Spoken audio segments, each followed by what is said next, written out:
You heard what the Prime Minister said. Big reforms, massive jobs push, 1 lakh crore for the youth, chips made in India, jobs for Indians, and a bold call.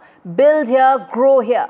Prime Minister Modi early this morning, in fact, in a daring address from the ramparts of the Red Fort, laid out the blueprint for a self-reliant and, may I say, unstoppable India. And let's get you those powerful signals, the roadmap that's lighting the way forward for a new India, the Power 10, as we call it. First and foremost, reform task force for a $10 trillion Bharat. How do we get there? It's the reform push that will get us, whether it is in terms of contentious issues related to land, labor, or others, even capital. The time is now, and Prime Minister is talking about just that. Next up, 1 lakh crore rupee PM Viksit Bharat Rozgar Yojana. India has a huge demographic dividend, and that requires jobs to be given for the youth, and this scheme is going to address just that. Remember, India is also a consumption economy. It's when people have jobs, they consume more, and that's when the cycle of economy kicks up even more. India's first semiconductor chip, that's the third point in our Power 10. It's the most important, viewers, the launch that will happen this year. Semiconductor is a story, is a buzz that we probably missed about several decades back, but we are catching up, we are racing ahead, and once we start having our own chips, our huge reliance on those imports from other parts of the world will in fact free us from those responsibilities, those liabilities. Next up, nuclear energy capacity to grow tenfold in the next 2 decades by 2047. Now, something that many have been saying, our dependence on fossil fuel is something that impacts every aspect of our decision making. Crucial aspects get impacted. When nuclear energy capacity increases tenfold, some of those constraints completely go away. Next up, GST reforms coming this Diwali. This could actually be a huge game changer. If from 4 slabs it comes down to just 2, things will become cheaper and compliance burden will go away. Next up, India to build its own space station by 2035. We've got a seat at the high table in the space economy. We are going to matter. Next, energy independence. I spoke about this. This is key for us to be able to come on our own in terms of being one of the key members as far as those on the high table who matter. Critical minerals mission that will power Atmanirbhar Bharat. And last up, the high power demography mission that is extremely important. Remember, it's not just economic, but socio-economic factors that are so crucial that need to be kept in mind. Now, as we talk about this, let's also now tell you the fact that 78 years ago, India woke up to life and freedom. Tonight, it wakes to a new frontier.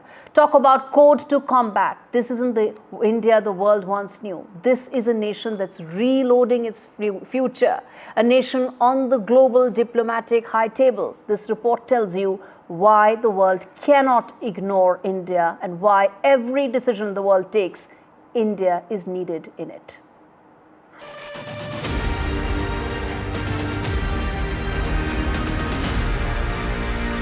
"2025 saw India take strides on the global stage. An era of bold and assertive diplomacy, its voice not a whisper, but a call of power and purpose. Amid growing tussle with the United States, marked by soaring tariffs and diplomatic friction, New Delhi has refused to back down, strengthening strategic ties with Russia while boldly rebuilding the trust deficit with China. PM Modi's pivotal visit to China for the SCO summit signals this thought. After the devastating Pahalgam attack, India hit back at Pakistan with a firm response. Operation Sindoor. Despite US President Trump's baseless claims of brokering a truce deal, India made it clear it was the 2 countries who agreed to cease fire, reclaiming the narrative, showcasing resolve, restraint, and global responsibility.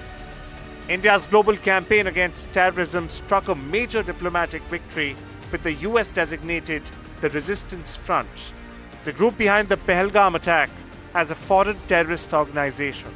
At the UN, a Security Council report named TRF as the executor linked to Lashkar-e-Toiba, reinforcing India's position at the heart of the world's anti-terror fight. In its mission of power through partnerships, India is deepening ties with crucial allies from the BRICS to Maldives, Mauritius, and more. As part of its Act East policy, unveiling Mahasagar, a vision for safe and secure Indo-Pacific, India is commanding the seas, holding major joint naval drills with African nations and Australia. From partnerships to its fight against terror, 2025 marks India's ascent as a decisive global player. Diplomacy not just in talk, but in power, purpose, and prestige. Gurcharan Das, economist and Indian author, joins us on the broadcast. Mr. Das, thank you so much for speaking to me on India Ascents. And let me start by asking you, there's a mega reform push blueprint that has been set out. How significant is that, and what would be that one top reform that you would want? Well, I think this is inspiring. A lot of it is music to our ears, and what the Prime Minister said. But Independence Day today is a good time to remember that in 1947, we got a lot of freedoms, but we did not get our economic freedom. And the reforms that Mr. Modi talked about today are based on a freedom that we got 44 years later in 1991. In the first 40 years, we were a command economy, and we sacrificed 2 generations of our country, young people, jobs for our country. And we did not make a dent on poverty, despite the fact that we said the whole project of command economy was Garibi Hatao. Right. But after 1991, we have grown at double the rate of what we did in the previous 40 years. After 1991, we have lifted 450 million people out of poverty. The middle class has grown from 10% to 30%. Absolute poverty has come down to less than 5%, according to the latest World Bank report. Yes. And so what I'm saying today, I'm coming to right now to answer your question. What I'm saying today that today we may be the fastest growing economy in the world, but we have not created enough jobs. Okay. And the Prime Minister alluded to that. And so 45% of our people are still working on the farm. And that is double of what the agriculture needs. No, but when he speaks about manufacturing, when he speaks about the fact that make products that are world competitive at cheap rates, he talks about semiconductors, defense manufacturing. Yes. All that does add up to the jobs puzzle, doesn't it? Exactly. So what I was trying to get at was that we have not so far created an industrial revolution. And that is essential in order to achieve the Viksit Bharat goal. And therefore, this means that manufacturing will have to, today, less than 11% of the people are employed in manufacturing. It will have to be more than double. And all the things that the Prime Minister laid out are precisely the reform steps that we need to do so. And even in technology, it is critical. You know, Indian companies are criticized for not spending enough on R&D. But why? Because we've been a closed economy. We have to bring down our protection. We have to bring down our tariff rates. In this sense, Mr. Trump is our best friend because he's making us do what is good actually for us. Okay. So, but I would say, just to add to what the points that Prime Minister made this morning, that more than even the economic reforms, we need to have governance reforms. We need to reform the bureaucracy the way China reformed its bureaucracy. China made its bureaucracy, lower bureaucracy especially, accountable. Okay.